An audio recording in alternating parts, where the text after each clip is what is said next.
राष्ट्रीय युव संगठन संयोजक आउ जड़े पूर्वतन संपादक राज्य सारा बुली बुली से गांधीजी आदर्श अनुप्राणित होगा युवक मान परामर्श देते तालाबंद जो पूर्वतन मुख्यमंत्री नवकृष्ण चौधरी और मालती देवी द्वारा स्थापित बाजीराव छात्रावास अटकी जाते बसी बसी समय नष्ट करने को पसंद करनथिबा बेले आश्रमर परिचालिका कृष्णा महांती परामर्श दुई जन हाथ में कोड़ी धरी लगी पड़े चाष काम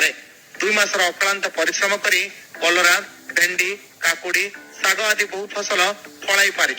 प्रचार प्रसार बंद हो तेणु तीन उपा जी अच्छा बाजीराव छात्रावास सभापति प्रेरणा आम बाजीराव छात्रावास बगीचार गोटे अन्नदायी श्रम जोड़ा बापा गांधी भाषा कहुए अन्नदायी श्रम जो उत्पादन हम श्रम द्वारा उत्पादित किसी हम जो कृषक जो जीवन आम जीवन में केवल कृषि करूँ आम एमती गोटे फलिया कि गोटे घास उपाड़ी करवा आम करूँ तेणुक जो लकडाउन आम गोटे अवसर पलटिला जे हूँ लकडाउन आम भेंडी आज जह्नी एवं आपणकर कलरा आपणकर शाग आपणकर हूँ काकुड़ी यहाँ आम प्रोडक्शन कर कृषि और कृषकर उन्नति गांधीजी नारा थिला सारा विश्व जते डिजिटल हेले कृषि और कृषकर भूमिका गुरुत्वपूर्ण तेणु लॉकडाउन समय को कृषि कार्य नियोजित करी गांधीजी अन्नदायी श्रम कथा को काम लगे दुई युवक